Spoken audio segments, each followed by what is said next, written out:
안녕하세요. 오늘은 파리의 가장 중요한 기차역 중에 하나이자 기차를 타지 않아도 역 자체가 워낙 유명한 예술적인 명소여서 그냥 한번 방문해 볼 가치가 있는 기차역, 파리의 생라자르역에 관한 얘기와 문장들입니다. 파리는 서울의 6분의 1쯤 되는 작은 도시죠.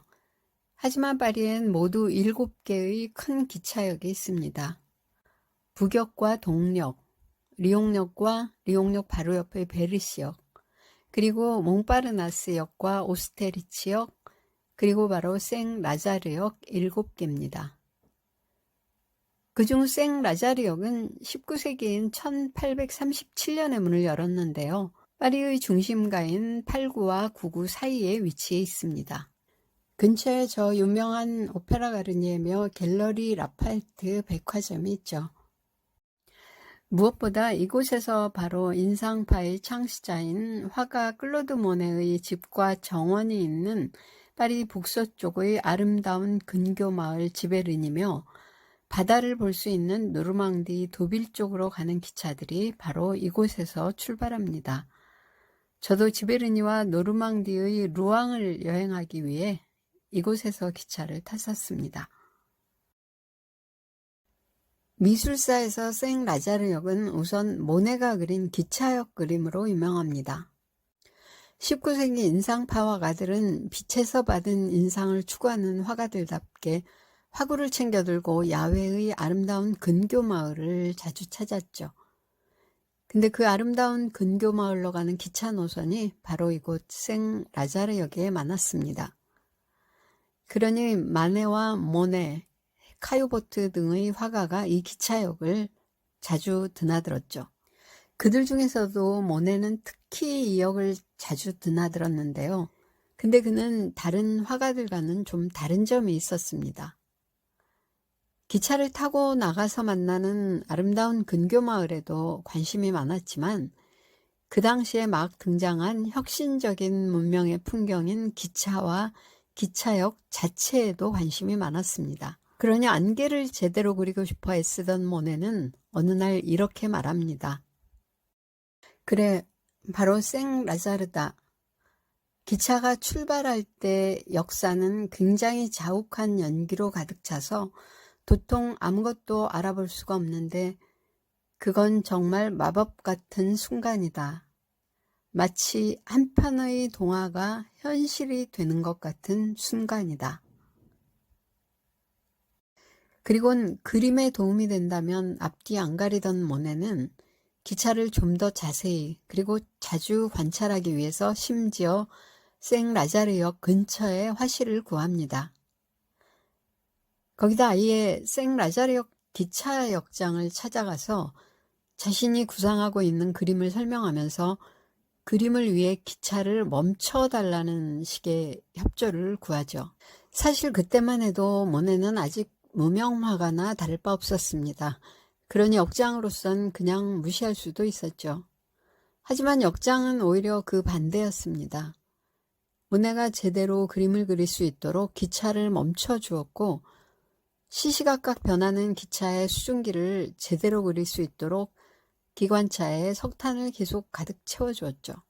기관차가 계속 수증기를 뿜을 수 있도록 해준 겁니다. 덕분에 마침내 플랫폼으로 들어서는 기차와 그 기차가 내뿜는 수증기며 기차역의 지붕까지 어느 하나 환상적이면서도 생생하고 압도적이지 않은 게 없는 모네의 명작 생라자르역 시리즈가 태어났습니다. 덕분에 생라자르역도 유명해져서 기차 탈 일 없는데도 모네 그림 속 기차역을 보려고 일부러 찾는 사람들도 굉장히 많아졌습니다. 저도 작년 파리 여행 때는 시간이 안 돼서 지베르니에 갈 수 없었는데도 모네의 그림 때문에 생라자르역을 찾았었습니다.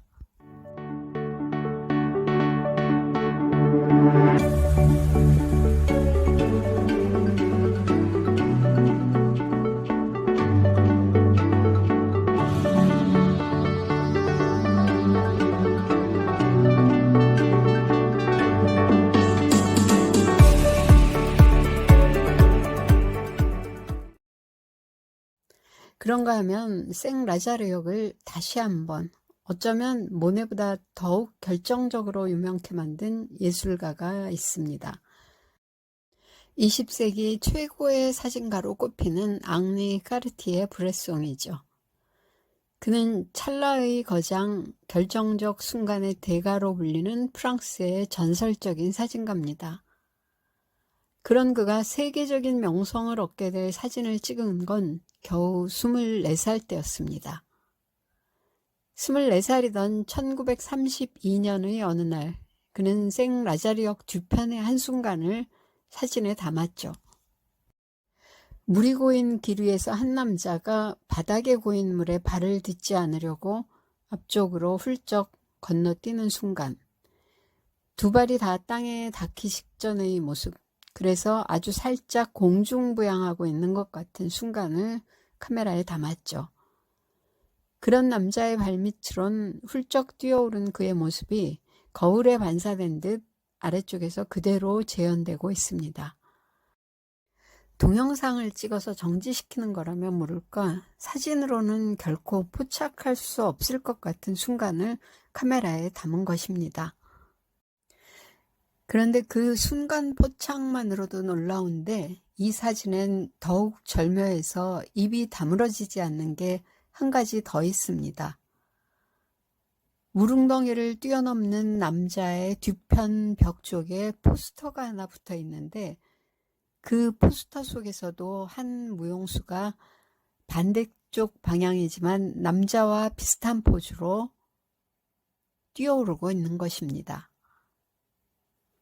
의도된 연출이 아니고선 있을 수 없는 장면 같은데, 브레송도 포스터 부분은 사진을 찍고 나서야 알았다고 합니다. 그러니 이 사진은 브레송의 사진을 한마디로 요약하는 결정적 순간과 더불어 삶의 결정적인 우연에 대한 메시지가 담긴 사진이 아닐까 싶을 정도입니다.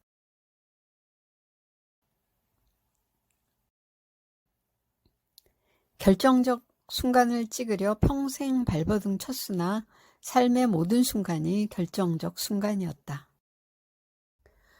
이로써 생라자르역은 예술사의 2명의 거장을 탄생시킨 역이자 그들 덕분에 최고의 작품으로 남게 된 유서 깊은 역이 됐습니다.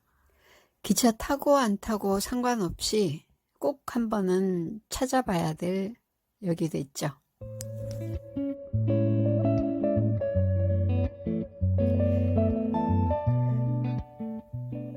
그래서 기차 연착 시에 기억해야 할 점을 2-3가지 간추려 봤습니다. 프랑스에서 기차 연착은 수시로 일어나는 일이라서 기차 탈 때는 그 뒤 일정을 좀 여유 있게 잡아야 합니다. 연착이 30분 이상이 넘어가면 기차 요금, 환불 등 배상을 신청할 수 있다고 합니다.